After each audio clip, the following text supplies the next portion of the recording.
Hello guys, my name is Ziggy and today I'm here at the KSI Dillon Danis press conference. I'm joined by an icon of British MMA, Dan Hardy. Dan, how are you, mate? I'm good, man, really good. Glad to be here. These things are always right. Yeah. I mean, we just saw her up there, KSI, the pancake, Dillon Danis. What do you make of that? I mean, in the UFC, we don't really see much of that go on, but this is obviously a different world. What do you make of it? Yeah, look, I mean, the rules are very different. It's all about those viral moments, aggravating your opponent, trying to get a rise out of it. The thing is, Dillon Danis is so good at that with everybody that it's just backfired on it because the pancake movement was fantastic like this. Yeah. What do you make of Dillon Danis? Well, obviously, he was with Conor McGregor back in the day, big training partner, big in the jiu-jitsu world, three-time world champion. And now he's reverted to the misfits boxing. Obviously, he was a highly touted prospect back in sort of 2016. What do you make of where his career is sort of gone at the moment? I mean, obviously I can't speak for him. I mean, as a fan, I'm a bit disappointed because I do feel like there was a lot more to see from him. And hopefully, I know he signed with the GFL. He mentioned the Tony Ferguson fight coming up. If that happens, then great. I'd just love to see him get back into MMA. But he kind of never really got started, did he? He had a couple of fights. He looked great. There were short fights against guys that couldn't really put up a great deal of competition on the ground for him. I'd like to see him take a real good run at mixed martial arts, if I'm honest. This clearly doesn't interest him that much. It's quite dismissive, his tone all the time, and obviously, his ground game is really where his skills are. Into the UFC stuff, that's what I love, that's what obviously you were a part of. First off, what was it like to fight in the UFC for all those years, be a part of the company, fight the likes of GSP, what was that like? Man, it was a dream come true. I still look back now and, think about it, the days that I was in the gym with some of the legends of the sport, sharing knowledge and learning things and then traveling around the world. I had such a good time. I always look back on it with good memories and, to be a part of the UFC at that point when really, it was, for me, it was like the breakout years, when everyone was all of a sudden realising what was going on with everything. It was nice to be a part of the rest of that wave. It was an exciting time. And it's really interesting now how MMA is starting to change and got different versions of it emerging. But of course, the old school days were always a pleasure place in my heart. We've got UFC 313 coming on, Alex Pereira, Magomed Ankalaev, Justin Gaethje, Rafael Fiziev as well. Can you just talk to you about how good a card that is and how much Alex Pereira will have, how much the test he will have come Saturday night? Man, look, Ankalaev is an excellent fighter. I don't think he's going to try and wrestle. I think there's an idea that, well, if someone's going to beat Pereira, then they're going to have to wrestle him. And I just don't think that's the way that Ankalaev thinks. I mean, he's not got a huge takedown out, but he's also not got a huge success rate with his takedowns. So I think he's going to stand and train. And I think it's going to be a really, really interesting kickboxing match. But I do think Pereira will probably get the better of him. And then the co-main event, what a rematch that's going to be. I said it before and I say it again. I just want it over 5 rounds. Like, we didn't get a conclusion last time, which is the majority decision, right? I want these guys over 5 rounds. It's the only way to separate the players. We've got a UFC London coming up as well, big card. Sean Brady steps in for Jack Della Maddalena. That's a fun one as well for Leon's road back to the title. Yeah, but a tough fight, in my opinion. If I'm Leon, I'm looking at Jack Della Maddalena, I'm like, yeah, he's got great footwork, he's got great hands. But that's the kind of opponent that I want. Sean Brady brings the whole ground game as well and could make for a long night for me. Yeah. And obviously we've got Tom Aspinall versus John Jones, highly touted. I'd love to get your opinion on this. My opinion is, I think Tom is too fast right now. His feints are too good. He's so good everywhere.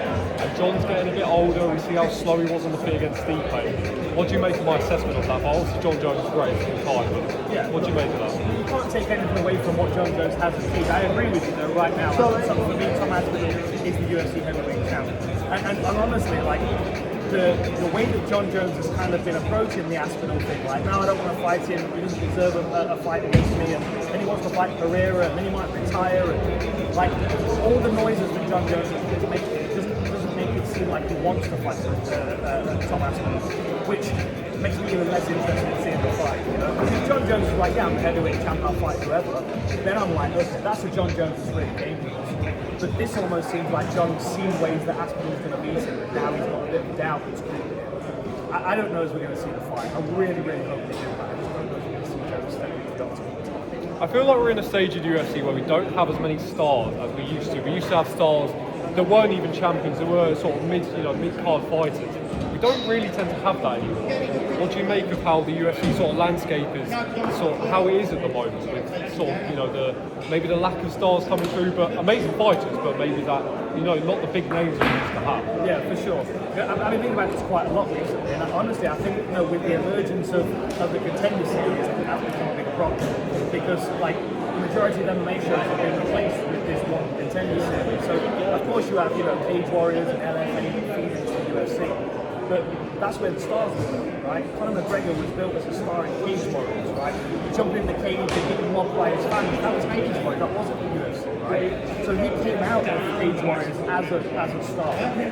And then the UFC capitalized on that, but they can't make stars out of Contender Series. Same thing, you know. This is where the monopolization of the UFC starts to work against them a little bit. I think they need to empower some smaller shows to create stars. You mentioned in there Conor McGregor, obviously the biggest name in the UFC. He had his fight schedule with Michael Chandler 6 months ago now. Obviously that didn't happen. Is there a road back for Conor McGregor in the sport right now? He doesn't seem like he's in any kind of fighting mindset. I still believe he's got great potential if he wanted to come back. I don't think he would get near a belt, but I still think he's got great. He would still do okay, I think. But what do you make of if we will ever see Conor McGregor come back and where he will be at? Well, I hope we do. I've been a fan of Conor since, you know, early Cage Warriors days, and it's like I kind of feel like he's a bit stuck right now. Because I mean, he's a multi-millionaire, like he's got the world in his feet, but it doesn't seem like he can get a fight booked. And I don't know why that is, whether that's on him or on the UFC or on the TV negotiations that are going on. They're trying to keep McGregor in their pocket. You know what I mean? And that seems frustrating. He's talking about fighting bare knuckle, and I do feel like if you go right, you're fighting on this day. This is the date. This is the opponent. Show them you're ready. I think that a lot of the things that are moving around are not necessarily down to you. So I don't know. I hope we see really. And he's an absolute superstar. What other matchups in the UFC are there at the moment that you particularly? I mean, I've watched so much of your analysis. What matchups are there in the UFC right now that maybe aren't even title fights, but are you looking forward to that hopefully get booked for the coming year? Man, I really want to see Islam move up to welterweight. I think he's going to be an absolute beast at welterweight. I mean, who would he fight at? I mean, someone like Sean Brady or something like that would be really, really interesting. Someone that's got the striking and the grappling and the physicality to compete with. I mean, who else? Topuria going up. I would love to see him go up as well. Some wild card fights. I mean, Colby Covington, John Strickland would be a great scrap. Just because it'd be trash talking, you know what I mean? But at the same time, Sean's got to take that offense and that physicality to force Covington into a real scrap. So that would be a fun one. But, you know, I mean, I could sit in the rankings and like pick them apart and say, oh, this match is this fighter. But I don't know. The UFC matchmaking doesn't seem like they seem to choose who they want to build, and then that becomes the person. It's a bit more like boxing. Final one from me. 17 years old. I've been in the boxing game for a little while. It's a dream of mine to hopefully do something in boxing, but the UFC is my love. I love the UFC. I love to work in it. What advice would you have for me working potentially in the broadcast game, in the interview game, going forward in the UFC? Look, make content. You can be anybody right now. You've got a mic, you've got a camera, you've got internet connection. Make content. Tell people how much you love the sport. Tell them what you think about it. Tell them who your favourite fighters are, who you don't like, why you don't like them. Have an opinion. Make sure people know what your opinion is. And the more consistent you are, the bigger your fan base is going to get. And you'll have an audience and you'll find opportunities from it. Dan Hardy, I'm very grateful for the interview. Thank you very much.